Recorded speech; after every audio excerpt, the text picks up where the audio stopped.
Liaison for Hardin County Schools. You can go ahead to the next one.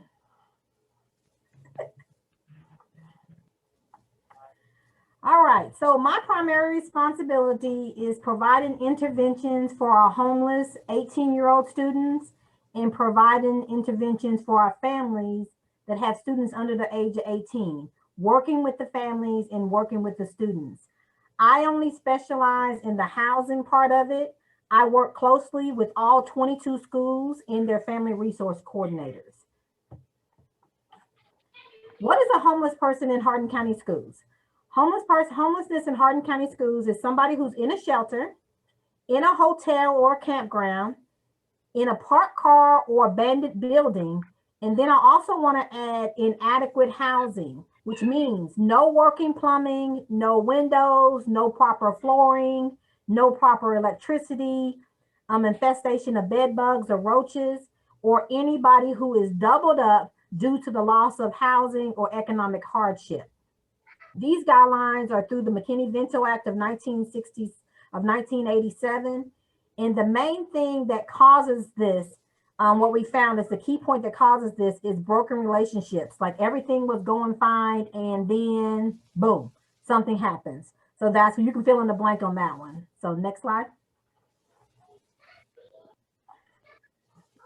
I started this position, it's actually been 2 years. I started this position on March the 8th of 2019, which has been just 2 years ago. At that time, for the first school year, for the 2018 school year, we had 29 referrals. That impacted 60 school-age children. But in the end, we end up having 113 homeless kids for that school year. And that's a lot of kids, but I only touched 60 of them.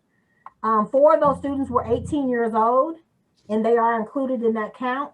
And we're not even really sure about how many non-age school kids. And that's what a lot of people don't realize in these numbers. We're not even including the kids that are not in school yet that are impacted by homelessness as well. Next slide. So what happened? What happened with those families? We were able to assist 11 families. 8 out of those 11 families are stable as of today. 2 are struggling, but they're still in their houses, and 1 did get evicted because I wanted to show that everything wasn't perfect. We didn't get it all right. It didn't help everybody. And then we do have one of those families on the line with us here tonight. Next slide.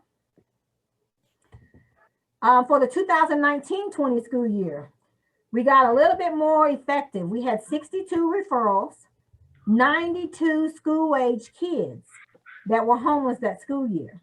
But guess what? We were able to prevent 62 school-age kids from being homeless. So now look what we started doing. We started being proactive and started preventing homelessness. So when they came to us with the problem, we didn't say, okay, we're gonna need to wait till you're homeless and then we can help.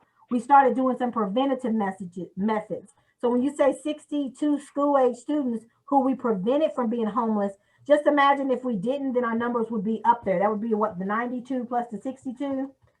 Like I can't add that fast, but 154. That would have made our counts 154, but we did not. So, and then 3 students were 18 years old. Out of those 18-year-old students that from last year, one of them, she went on, she goes to Auburn University. Right now, she's in Auburn University. She called the other day and she's making it, but I mean, she's struggling. She called the other day and seen, is there any way we can order her some food because she's working 3 jobs to make it happen. And she wanted to go to veterinarian school. When I got that referral on that 18-year-old, I thought I had the wrong student. She was a 4.0 student, never missed a day of school, was a manager at McDonald's. And I was like, surely this kid is not homeless. This is crazy.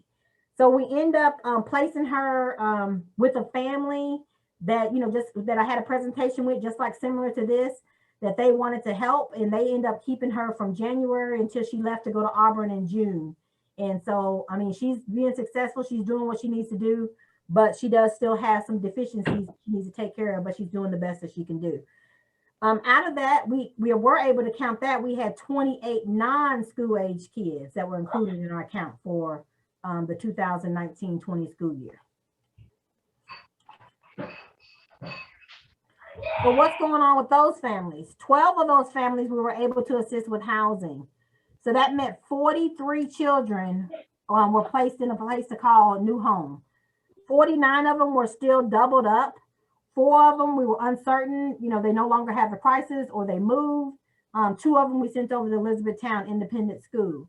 So I always just kind of want to give those numbers to show people like, we weren't able to help everybody. I mean, we received all those referrals, as you can see, 62 referrals, and we're only able to help 12 people because, we don't have enough funding. We don't have any government funding or anything like that to be able to help these families. So we just depend on donations to be able to help. So next slide. So here's where we are right in here and now, up until last Friday. I haven't even put the referrals in for this week. But last Friday, we had up 43 referrals. 73 school-age kids are homeless right now, and 2 of the students are 18 years old. Now, I want to kind of give you a perspective on this. On November the 11th, when I sent out that email, and I was asking for help with the family on November the 11th, and actually I had that family on the line as well tonight.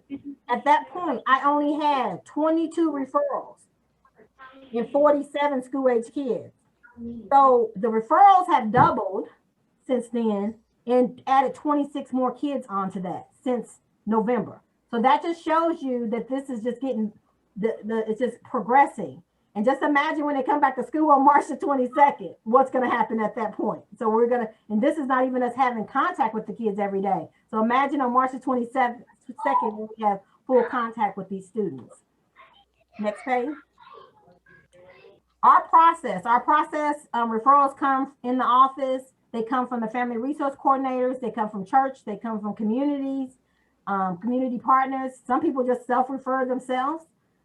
We look at them, we determine their urgent needs that will keep the child safe and in the classroom learning. Those are the 2 things that we're focused on, making sure the child is safe and they stay in the classroom learning. We have a plan called the first 48 hours where we automatically put them up in a hotel, or we make sure that they're either in a hotel or they're doubled up or in some type of shelter at that point in that first 48 hours. So we'll have a chance to work with them. And then we make sure that whatever transportation we need for the kids to get back and forth to school. So those are very key points. Our main reason for getting involved is to keep the child safe and to keep them learning in school. So that's our process and how it all starts.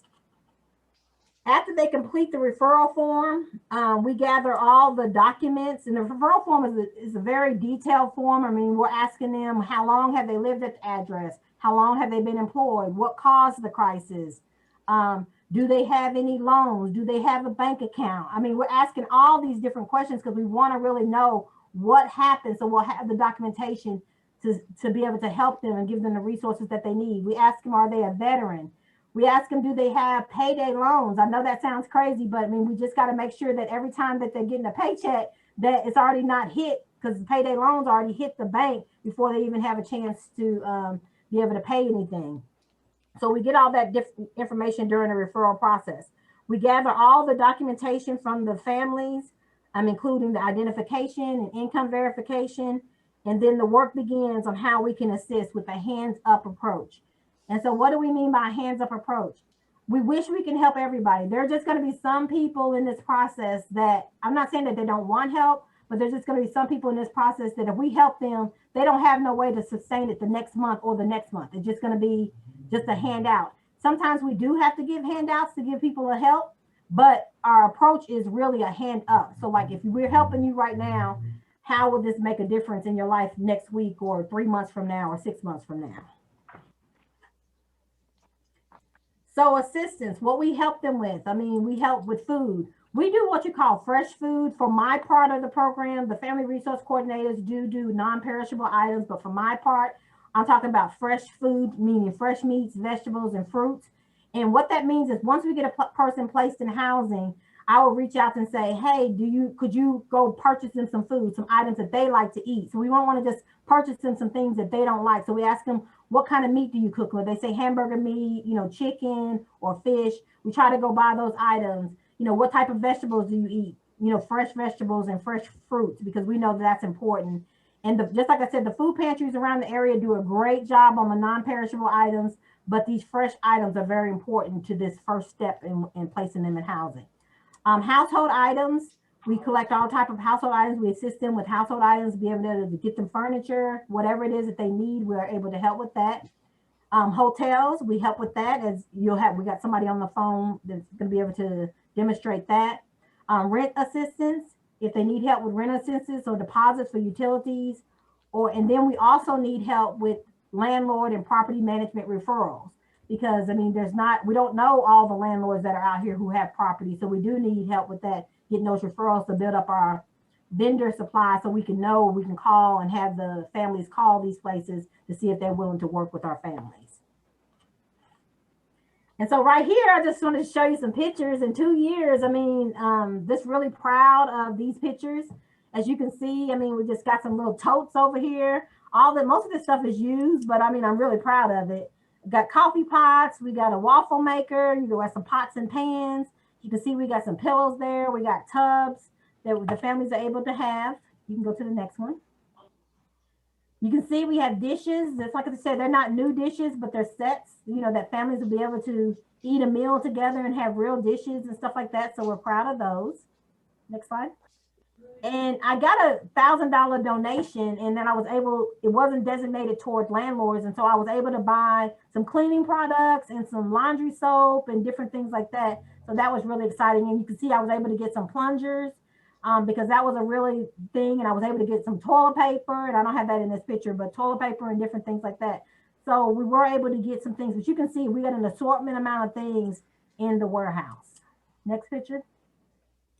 Bedding, we take used and new and used bedding. So we have that, pots and pans, and brooms and mops. So you can see all this stuff is very essential to getting the house started. We probably give the family over $1,500 worth of stuff when they move in, to be able to help them get started, because that's going to really help them. So now we're going to talk about real people, real stories. So, yeah. Don't they just do that to the kids? They do so great with the kids. Yeah. Yes. Thank you guys for all sharing your story. So, and then I'll just finish up this last part and then give them an opportunity to ask some questions. The last part I just want to talk about is proactive instead of reactive. We know that this is going to happen. This is not new. Homelessness is not new. A lot of people think it is new. You'll actually see the people out with the signs, and those people probably are homeless, but you're not going to see our families out there on the corner with a sign. So we need to be proactive. So ways that we've been being proactive is that we ask churches to give funding in advance, because we're already going to know that we're going to need funding for hotels. So we always want to have at least 10 days a month on the books, that if somebody does need a hotel, we don't have to, because most churches have to go to boards and get it approved and all that kind of stuff. And it's just not enough time when the person is in crisis. So we already know that. So being proactive with that, having the warehouse, as you can see, the supplies in the warehouse, that's being proactive. So once we get them in housing, I was so proud that we would get them in the new house, and they would call me and say, we don't even have any toilet paper. We don't even have any food. We don't have anything. So we changed that. So we're being proactive instead of just reactive. And so with those are our program goals, is just really making sure that the kids are in school learning, that they're happy, that they're focused, and counseling on what can happen to get them out of here, out of the situation that they're in. And we definitely believe in counseling. And those are some things that we have done. So with that said, that is the Hardin County Schools overview of our homeless program that started in March of 2019. And what of our challenges are, like I said, funding. We don't get any funding from the federal government. Nobody funds this program. So it's not like the family resource coordinators where they get automatic funding dollars from from the federal government. We don't get any of that. All of this is donations only. We need people to be mentors to the families and the students. Right now, you can see I'm a lot of people's mentors, and that's a lot every day. I know a lot of families text me like, you haven't heard from you. And they send me inspiring messages too, because I can't get to everybody. There's just no way. It's way too many referrals. As you know, transportation is huge. we would love to see some of our families be able to get that transportation, to be able to get reliable transportation. And we do work with the Work to Cars program to try to work with them as well. But transportation, since we don't have reliable transportation, public transportation in our community, having them to have transportation, they can't get out of this without transportation. It's almost impossible. And then training, whatever type of training that they need. Working with training for the Kentucky Housing Corporation so they can become homeowners, working on their finances, working on their credit, whatever they need to do. And just, we need just the community just to stay involved in this whole process. So with that said, do you guys have any questions? Thank you guys so much.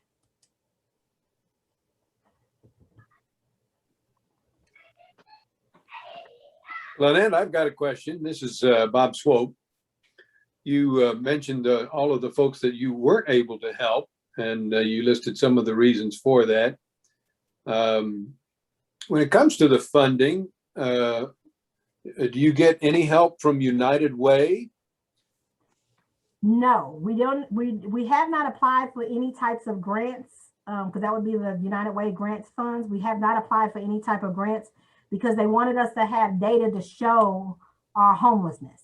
Now, we did get from the, let me see, from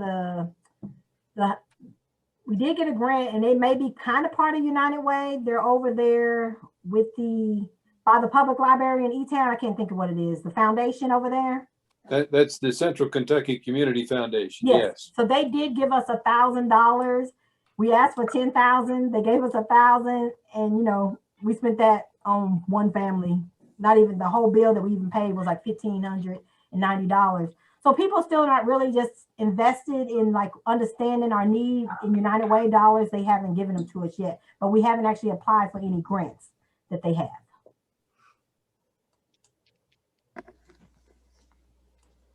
Did you receive, this is Jackie Gerard, Lynnette, and did your organization, I think I saw you all at Heals Together give a presentation. Did you not? No. You and another woman? No. Am I wrong? I guess I must be. Okay. Yeah, Sorry. Not Heals It was Together. from, we have some organizations that I know Heals Together have reached out to us, but I mean, they have never presented us with any type of check or anything like that. uh-huh. Well, someone from Hardin County Schools, I think, I remember a lot of data, and I was very impressed with their organization. So okay. I thought it was you. No, Sorry. it wasn't me. It wasn't me. The only funding that we have received so far, we did apply for the emergency food and shelter funding, and that was through the CARES Act. And we applied for $40,000 just because we were frustrated. They only gave us 15. They only gave us 15,000. That's already gone.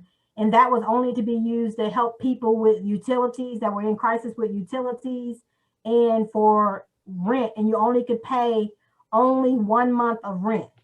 And most people, I mean, 1 month of rent is really not going to help because, I mean, if they're already behind like 3 or 4 months and we paid one, I mean, the landlords were like, there's no point of us taking your money. I mean, they don't have the rest of the money. So that was the only disadvantage of that grant. A lot of the grants and legislation that people put in place, they put so many stipulations on what you can do that they only say, okay, they only said that we can only spend $200 on utility bills. Well, $200 on the average person's utility bills all came up to like between $400 to $600. Paying $200 on it, that's not really putting a dent in it because they still didn't have the money to pay the rest of it, even though they were appreciative of that. So, I mean, with the legislation, I mean, that the laws that they put on the money, I understand why they have to put the laws on there, but I think they should really talk to the people on the ground when they're making the rules. We have tried to use the Healthy at Home Eviction Fund, the one that the governor's been talking about. On there, if you go on the front page and read that, the landlords, if they accept this money, the landlords are not able to start an eviction if the people can't pay for up to 75 days later. And so the landlords are like, why would I agree to that? Why would I agree that if they can't pay again, I can't even start an eviction for 2.5 more months? So it's going to be 3 more months they get to live there for free. again, and we're back in the same situation again. So that's why a lot of the landlords in Hardin County did not want to accept that money from the federal government at that point. So that's a big thing as well. So, I mean, just trying to see what we can do to help. But, you know, we always say the federal programs are out here, but they put stipulations that are not fair to the landlords as well, because what landlord really can afford to wait, you know, 2.5 months, almost 3 months for another, before they can do anything to that tenant that can't afford to pay. Lynnette, is your program a nonprofit, a 501c3? Yes, we are a nonprofit.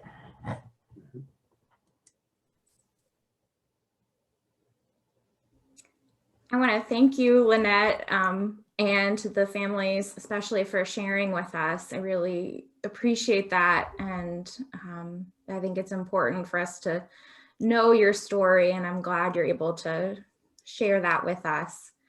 I wanted to ask, I have heard that the housing inventory and like affordable apartments are in very short supply here in the county, although I guess it's kind of a nationwide problem. Have you run into that in your work? Yes, there's a very short supply. I mean, the low income housing, I mean, the wait list is anywhere from 2 to 3 years.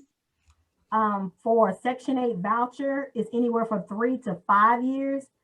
I mean, it's just crazy that, I mean, we don't have enough affordable housing here.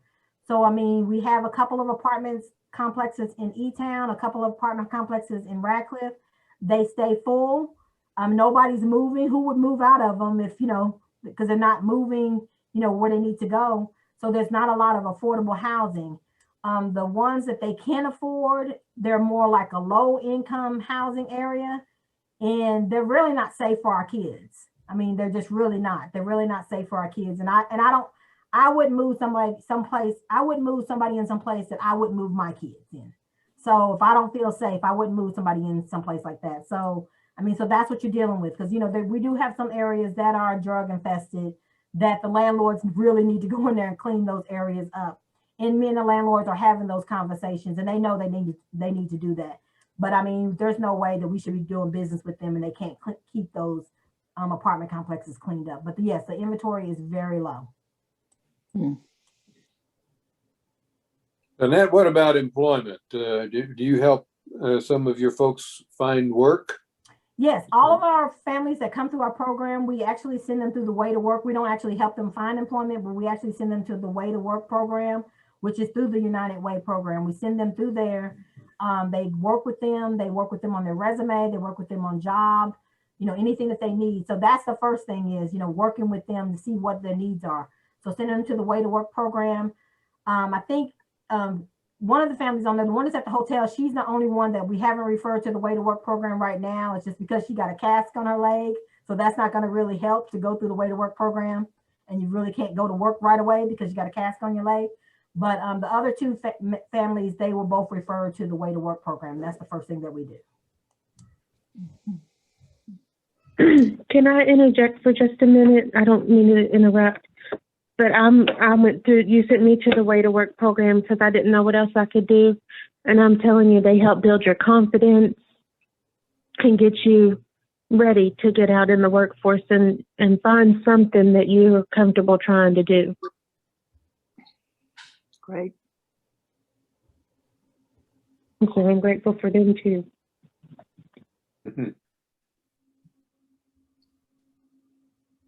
So yeah, we touch every area that we can possibly touch. Any other questions? Do you have a need for people to work with the children? Yes, it will. Once we open back up, yes, we will have a need for people to go into the schools and actually mentor the kids and work with them on just the basic life coping skills that they'll need. We send them through the counseling right now because that's the only thing that we could use right now, because the counseling is doing like Zoom and all that kind of stuff. But the goal is to partner the kids with somebody, kind of like a big brother, big sister program, that you have somebody there mentoring the kids and also mentoring the parents as well. And you said something about sending them back into the, you mean the children in the schools? Yeah, So once the would, kids start back school, this past school year, we haven't been able to initiate that program just because, you know, we weren't in school, face-to-face, in-person school. But once, due to COVID and the yes, pandemic going on, but yes. once that is part of the goal in the program, yes. It's a match So with an adult. is it part of the school program?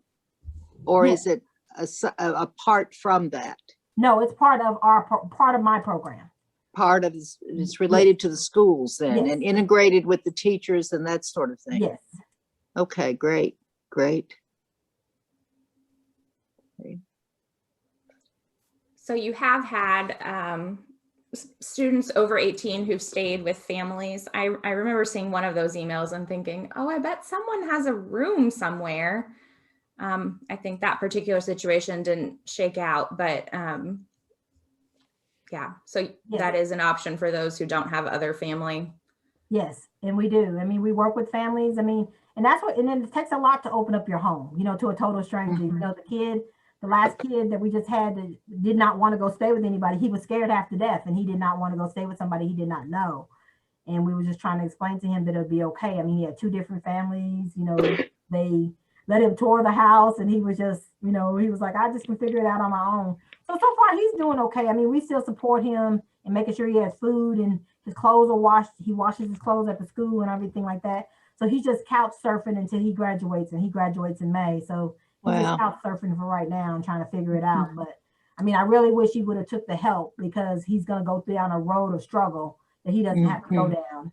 And we always encourage him, don't take a bad road, because when you get in a desperate situation, you commit a crime and then now you have a police record that you didn't have before because you found yourself in a situation. So hopefully he doesn't take that road, but I mean, you know, it's his choice in the end, because he is 18, he can make that decision. Do you work with the food bank? Do you work with them? I don't personally work with them, but the family resource coordinators do on that aspect of it. I don't personally work with them because I don't have a need for the perishable items and everything at that point, but the family resource coordinators that the kids are assigned to at their school, they do work with them. You know, one of the things we did last year, and we've had sort of a renewal of it this year, but in our Sunday school class, we had all the many different organizations come and talk to us like you're doing tonight. And one of the things that really, they were from the United Way. It was just what we knew. Domestic violence, the United Way, the food banks, Feeding America, and there were others. But one of the things that really impressed me is how it was a network and they worked together, helping each other. Helping Hand was another part of that. So that might be in the future something that you might want to think about, because I think it's a whole network. It sounded like. Yes. Yeah, and definitely, we definitely partner with Helping Hands of Hope, with Lessons, with Mission Hope for Kids. Yes, all those.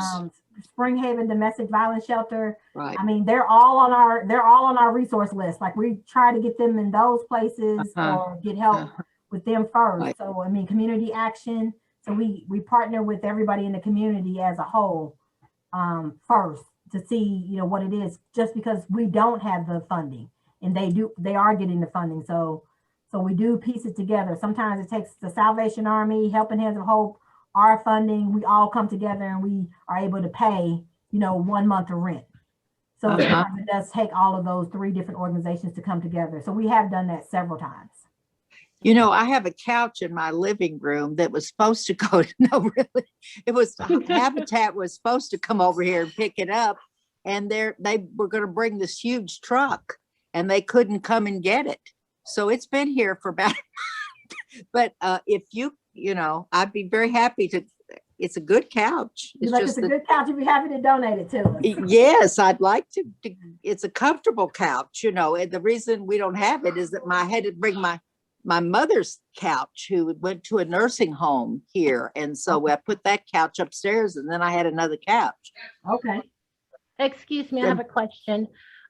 Miss Lynnette, does Cumberland worked with you guys, like within the Hardin County? Because I know once I called the school, then Cumberland Medical came with the therapy, you know, their counselors and everything. And All of our school nurses and our counseling service are sponsored. That's one of them, sponsored through Cumberland and Communicare. they did an amazing job. The counselors to the kids, you know, now that they're all in therapy and everything, they're doing an amazing job. Just for my kids to be called the N-word and spit in their face, you know, that could be very traumatizing. And just the way you guys handled it, you know, as we worked together, it was amazing. So I just wanted to make sure, like, Cumberland is part of who you guys network with, right? Yes. Okay. Because they're doing an amazing job in therapy with all 3 of our kids. That's awesome to know. Miss Lynnette, when I'm back in town, I'd be happy to use my van to get that couch and take it to a family or wherever you need it to go. Thank you. But we have moved up. We actually have a truck. A small Oh, truck. okay. We moved Well, up a little bit. We stepped you up know just what? a little bit. I will a truck. call I just have to you. find volunteers. Miss Lynnette, I will call you tomorrow, the next day, and we'll set it up, okay? Okay, thank you. I'll get the number from Chelsea. Thank you. Wonderful. Lynnette, is there a counterpart, someone who's like you for E-Town schools? Or does Yes. Okay. Yes. So there's Pam Hare. She's for E-Town Independent School District. So she does the exact same thing that I do Okay. for our families in E-Town Independent. So if I have somebody who moves into that area and vice versa, she'll send them to me and we work on it that way. Yes. Lynnette, I got an email from you just this afternoon about a case where you needed to find some housing, asking if we knew of any landlords that had available housing. I assume you still need that, and can you be more specific of what precisely you need? 1 bedroom or multi-bedroom? What is it you're looking for? Well, CS, are you still on the phone with me? She's still there with us? She may have hung up. Yes, I'm here. Okay, so it's housing. I know she prefers to have 2 bedrooms, but at this point we'll take 1 because we have to base it on, a lot of landlords, you know, want to base it on the income requirements. Like I said, she only can afford like 600, but she would really rather have 2 bedrooms. Am I correct? Correct. Yes. So 2 bedrooms, but I mean, like we're saying, we're only, the most that she can afford is 600, and that's pushing it. I mean, that's really, Right. really pushing it. It's going to make her struggle, but I mean, we can make it through. But that's who it's for. She's at the hotel. We going on week 2. And just like I said, we Yes. can't keep affording that. But I mean, I'm looking everywhere trying to find. So that's why I reached out to the group today to see if anybody had anything. So 1 or 2 bedrooms. I have a lot of families that do start in 1 bedroom and they sleep in the bedroom. And then, I mean, they sleep in the living room and they have the kids have the bedroom, and it works out. I mean, we have a lot of families that start off like that until they can afford something bigger.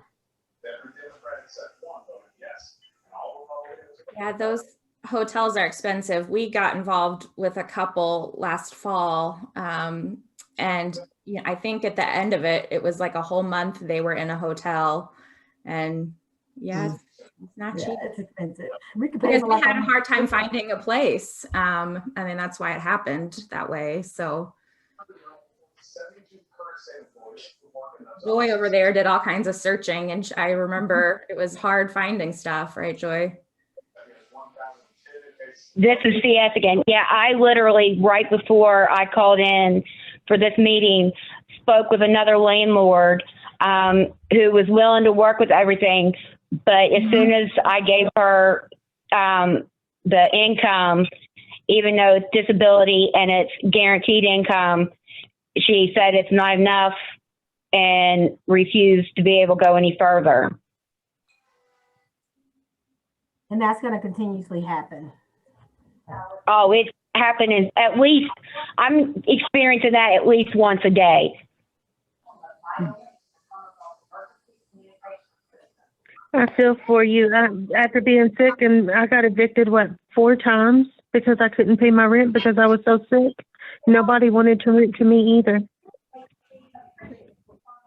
Yeah, it's been devastating, but I just keep praying, and, you know, hopefully something will work out. And God has blessed me every day. You know, Hardin County has stepped up and really, you know, been there for this emergency situation, which means the world. But I'm really trying to get out of it because, I mean, the finance alone, just to be in this room and be safe, is more than the apartment. And it's so frustrating when you can't find that or find people to be able to work with you. Even though I have guaranteed monthly income, it's still not within their guidelines. But I have enrolled in college, and I'm hoping that between that, getting a college, because I recently got my GED, getting into college and getting a degree, that with my disabilities, I will still be able to go back to work with something, you know, that I can do, and, you know, gradually get off that and back in. But in the, you know, I can't do the physical labor. So it really put me in a tough spot. So I have enrolled in college, and hopefully to be able to further that.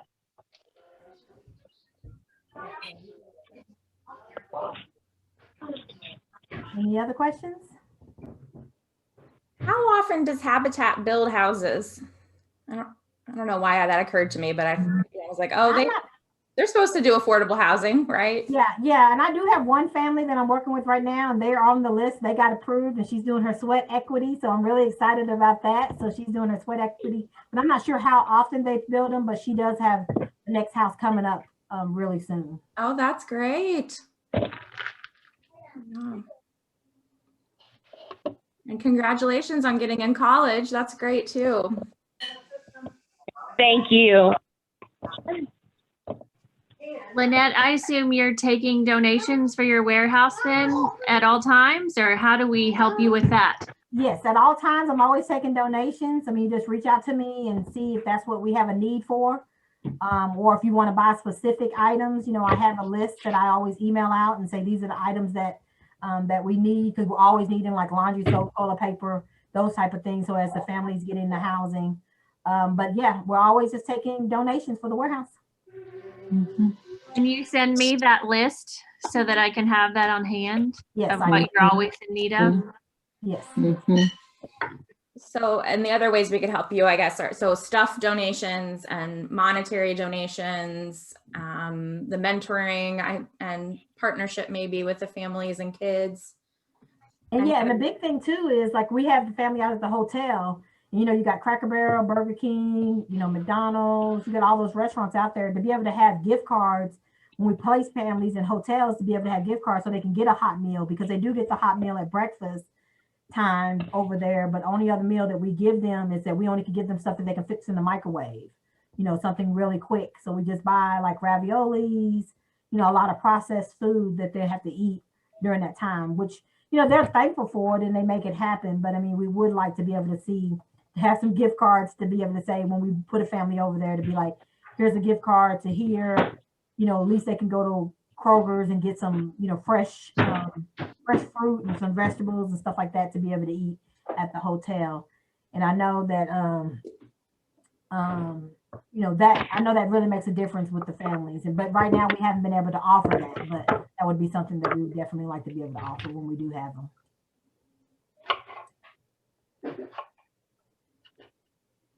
So the main thing I just wanted to share with you guys tonight, that the homelessness is real.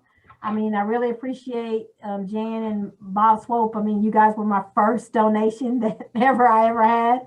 And so I really appreciate you guys really kicking off the program, because I had $0 on that day when I made that first initial presentation over 2 years ago.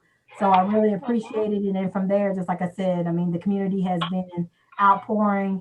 And when you see those emails come out, they're only coming out because I have a family that's going to need, like I said, every family, in order to really truly help a family, we need $2,500 to at least get them started. And that's a lot. So if we're only able to help 4 families a year, then that's all we're able to help. But I mean, I'd rather be able to fully help 4 families and be successful with that than just to piece together, you know, 2 families and they're still all the way stressed out. So. Oh, that made me think of something. How did all this get started? Did Hardin County Schools start the position? You know, they just realized we have this thing going on and we need somebody. Yeah, the superintendent, you know, she really has a heart for the people, and she's seen that the need that she's seen at first was initially people being transient students. So we're not even addressing those students. So, I mean, this year so far, we have students who like changed their address. 717 of our students have changed their address more than twice this school year. So that's a lot of people. So that's what she's seen at first as the original goal. And then once we got in there on day one, they were trying to like balance handling like these homeless kids and everything like that. And so on day one, I had 7 referrals, 7 homeless students that on day one. So that's when they just realized that there's a need out here, and they wasn't really sure how it was going to start, who they were going to have do the position. I mean, my background, I was just really doing nothing. I guess I could say that. Well, the last 2 years of my life, before that, I was a college administrator at the university for 15 years, and God sent me home, and I did not understand why he sent me home, because I did not want to go home. Everybody thought I was dying of something because I was like going home after working there for 15 years. But I wasn't. So I went home and just did nothing for 2 years and just seeked him. And then all of a sudden this position came up. So 2 years later, fast forward, here I am. So obviously he had a plan for what he wanted me to do right now. So that's what I'm doing. Hey man, I never heard your story. That was nice. Wow, that was touching. I never heard your story, Miss Kennedy. Yep, that's my story. So that's sounds like out a here. tiny ass. Yeah. Any other questions?